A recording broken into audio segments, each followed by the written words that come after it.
রাজবাড়িতে নুরা পাগলা নামক একজনের মাজার ভেঙে কবর থেকে লাশ উঠিয়ে একেবারে মেইন রোডের উপর পুড়িয়ে দিয়েছে বিক্ষুব্ধ জনতা। এইটা নিয়ে সারা বাংলাদেশে তোলপাড়। আমি সোশ্যাল মিডিয়াতে দেখলাম কবর মাজার ভেঙে একেবারে চুরমার করে লাশকে পুড়িয়ে দেওয়া হয়েছে। এটার আসল কারণ কি আর রহস্য কি? অনেকে আমরা শুনে আটকে উঠছি লাশ পুড়িয়ে দেওয়া হয়েছে। আসলে উনিকে, উনার সম্পর্কে যে অভিযোগগুলো এসেছে এগুলি শুনে আমার মাথার মধ্যে আসমান ভেঙে পড়েছে। এই নুরা পাগলা তিনি নিজেকে ইমাম মাহাদি বলে দাবি করেছেন, নাউজুবিল্লাহ।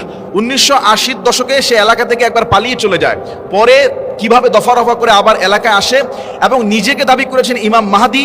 কালেমার মধ্যে এনেছেন পরিবর্তন, লা ইলাহা ইল্লাল্লাহ মাহাদি রাসূলুল্লাহ আস্তাগফিরুল্লাহ। সে এভাবে শুধু তাই করে নাই, কোরআনকে বলেছে বুঝপাতা। কোরআন নাকি একটা মূল্যহীন গ্রন্থ এবং তার ভক্তদেরকে 6 তাকবীরে জানাজা দিত, তারও জানাজা হয়েছে 6 তাকবীরে। এইভাবে ইসলামের নামে শিরিক, বেদাত, মাজার, বিভিন্ন রকমের ব্যবসা করে কত মানুষের ইমানকে ধ্বংস করেছে এই নুরা পাগলা, আল্লাহ ভালো জানেন। তার এলাকার মানুষের মুখের অভিযোগ, এগুলি তার দেখা। ওই এলাকার মানুষ, ইমান আকিদা রক্ষা কমিটি থেকে শুরু করে বিভিন্ন মানুষ তার প্রতি নাখোশ ছিল। এমনকি সর্বশেষ যেটা করলো, সে জীবিত থাকা অবস্থায় কাবার আদলে প্রায় 12 ফুট একটা মাজার তৈরি করে, ঘর তৈরি করে, সম্পূর্ণ কাবা ঘরের রং দিয়ে। গত আগস্ট মাসে সে যখন ইন্তেকাল করে, তাকে মাটির নিচে মুসলিম রীতি অনুযায়ী দাফন না করে ওই 12 ফুট উঁচু কাবার আদলে তৈরি যে ঘর, সেখানে উপরে সিমেন্ট দিয়ে কয়েক ফুট, মাটি থেকে কয়েক ফুট উঁচুতে বিশেষ কায়দায় তাকে কবর দেওয়া হয়। আস্তাগফিরুল্লাহ। এইটা নিয়ে পুরো এলাকার মধ্যে মানুষের ভিতরে জনমানব ক্ষোভ জমে ওঠে। তারা মাজার কমিটিকে বারবার বলেছে যে কাবার মতো তৈরি করে কয়েক ফুট উঁচুতে কবর দিয়ে এটা কিসের ইঙ্গিত দিতে যাচ্ছে? তারা কি ইসলামকে তামাশা পেয়েছে? তারা মাজার কমিটিকে অনুরোধ করেছে তার কবরটা মাটির নিচে দেওয়ার জন্য। প্রশাসনের সঙ্গে কয়েক দফা রফা মিটিং করা হয়েছে। প্রশাসনের যেন টনকেই নড়ছে না যে কত বড় একটা অন্যায় কাজ এই নুরা পাগলার গোষ্ঠী করে ফেলেছে। আরও যে জঘন্য অপরাধের সংবাদ আমরা পাচ্ছি, অভিযোগ আসতেছে, নুরা পাগলার যে ছেলে সে নাকি খ্রিস্ট ধর্মের অনুসারী, খ্রিস্ট ধর্মের দাওয়াত দেয়। আস্তাগফিরুল্লাহ। আসলে কেউ যদি ইমাম মাহাদি দাবি করে নিজেকে এবং কালেমায় পরিবর্তন আনে, আজানে পরিবর্তন আনে, আর কোরআনকে বলে বুঝপাতা, মূল্যহীন গ্রন্থ, তার তো ইমানই থাকার কথা না। তার ইমান নাই, তার অনুসারীদের ইমান থাকবে না, তারা সম্পূর্ণ মুশরিক, কাফের। তারপরও এলাকার মানুষ শ্রদ্ধাশীল হয়ে বলেছিল যে এই কবর যেন মাটির নিচে সরিয়া মতো রাখা হয়, কাবার ঘরের মতো কোনো আদল যেন তৈরি না করা হয়। সর্বশেষ প্রশাসনের সঙ্গে, তারপরে মাজার কমিটির সঙ্গে কয়েক দফা মিটিং হয়, আলোচনা হয়। লাস্ট বৃহস্পতিবার পর্যন্ত আলটিমেটাম দেওয়া হয় এবং শুক্রবার বিক্ষোভ সমাবেশ এবং মার্চ ফর গোয়ালন্দের একটা ঘোষণা করা হয়। কিন্তু ইমান আকিদা রক্ষা কমিটি জানিয়েছে তার মধ্যে কিছু বিক্ষুব্ধ জনতা গিয়ে এই মাজার ভেঙে লাশ উঠিয়ে একেবারেই ঢাকা খুলনা যে মহাসড়ক, পদ্মার পাড়ে পুরো মহাসড়কে পুড়িয়ে দিয়েছে। আমি এইটার সঙ্গে একমত না যে লাশ উঠিয়ে পুড়িয়ে ফেলা। একটা লাশ, ইয়াহুদির লাশ হলো, তাকে সম্মান করতেন মুহাম্মদ সাল্লাল্লাহু আলাইহি ওয়াসাল্লাম। একটা ইয়াহুদি লাশ যাচ্ছিল, রাসূল দাঁড়িয়ে গেলেন, বলা হচ্ছে যে হুজুর এ তো একটা ইয়াহুদি লাশ।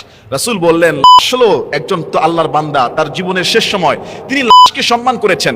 এবং এই যে নুরা পাগলা, সে যত বড় নিকৃষ্ট লোক হোক, যত বড় ভণ্ড পাপী প্রতারক হোক না কেন, লাশটাকে না পুড়িয়ে যদি মাজারটা সমান করে দেওয়া হয়েছে, লাশটাকে মাটিতে দাফন করে দেওয়া হতো, তাহলে আমার মনে হয় এটা সুন্দর হতো। কিন্তু আমাদের দেশের মানুষের আসলে ধর্মীয় জ্ঞান থেকে ধর্মীয় আবেগ বেশি। যারা এই কাজটা করেছে বুঝলাম তারা তো আবেগে করেছে, জ্ঞান নাই। আর প্রশাসনে যারা বসে আছেন সেই এলাকার, আমি সরকারকে বলবো আগে আপনাদের বিচার করেন, প্রশাসনের বিচার করেন। তাদের সঙ্গে কয়েক দফা মিটিং করা হয়েছে, অভিযোগ জানানো হয়েছে এবং এটা সত্যি স্পর্শকাতর। এটা যে কোনো এলাকায় থাকলে এটা ঘটবেই। তাহলে প্রশাসনের টনক কেন আগেভাগে না নড়ে? তাদেরকে কেন বাধ্য করা হলো না যে লাশকে মাটির নিচে দাফন করো, নতুবা আমরা নিরাপত্তা দিতে পারবো না? তোমাদের এই কাবার আদলে এই ধরনের ভণ্ডামি বাংলাদেশে চলবে না। আসলে বাংলাদেশে মাজার পূজারি আর মাজার ব্যবসায় এত বেড়েছে দিন দিন যে মাজার, একটা পথেঘাতের একটা ফকির মরলেই মাজার হয়ে যায়, রাস্তার কেউ মরলে মাজার হয়ে যায়। কারণ মাজারের ব্যবসা খুব জমজমাট। এবং নুরা পাগলা সে জীবদ্দশায় নাকি মানুষের সেজদা নিত। বাংলাদেশের অসংখ্য মাজার আছে যেখানে সেজদা নেওয়া হয়, যেখানে নাচ গান করা হয়, অনৈতিক কাজ হয়, আল্লাহর কোরআনের সঙ্গে রাসূলের হাদিসের সঙ্গে সরাসরি শিরক করা হয়, ইসলাম বিরোধী কর্মকাণ্ড করা হয়। প্রশাসন যদি এগুলির ব্যবস্থা টাইম মতো নিত, তাহলে জনগণ আইন হাতে তুলে নিত না। যদিও প্রশাসন নেয় না, এটা প্রশাসনের ব্যর্থতা। তাদেরকে আগে জবাবদিহির আওতায় আনা, তারপর যারা এই লাশটি পুড়িয়েছে তাদেরকেও জবাবদিহিতার আওতায় হারামতে আনা, যে কেন একটা লাশকে পোড়ানো হলো। সে যতই নিকৃষ্ট হোক, লাশ তো পোড়ানো যাবে না। আর সে যে নিকৃষ্ট কাজ করেছে, তাই সে যে মৃত্যু পর্যন্ত হেনস্থার শিকার হয় না, এটাও তার সৌভাগ্য। ওই এলাকার প্রত্যেকটি এলাকার এরকম ইমান আকীদা রক্ষা কমিটি থাকা দরকার, যারা এরকম নিজেকে ইমাম মাহাদি দাবি করে, রাসূলুল্লাহ জামাতা দাবি করে, আজানের শব্দে পরিবর্তন করে, কোরআনকে বলে হুয়া নাউযুবিল্লাহ মিন যালিক। এটা আমাদের জন্য দুঃখজনক। আমরা আলেমরাও ব্যর্থতা, আমাদের দাওয়াতি কাজের মধ্যে রয়েছে ঘাটতি। আমাদের উচিত প্রত্যেকটা মাজারে গিয়ে, প্রত্যেকটা ভুল পথে পথভ্রষ্ট যারা রয়েছে তাদের কাছে গিয়ে শান্তভাবে দাওয়াত দেওয়া। মুসা আলাইহিস সালাতু ওয়াস সালাম, ইযহাব ইলা ফিরআউনা তাগা, আল্লাহ বলছে যে তুমি মুসাকে বলেছিল যে তুমি সীমা লঙ্ঘনকারী ফেরাউনের কাছে যাও, তার সঙ্গে নরম নরম ভাষায় কথা বলো। ফেরাউনের মতো জঘন্য ব্যক্তির সাথেও আল্লাহ নরম ভাষায় সুন্দরভাবে দাওয়াত দেওয়ার কথা বলা হয়েছিল।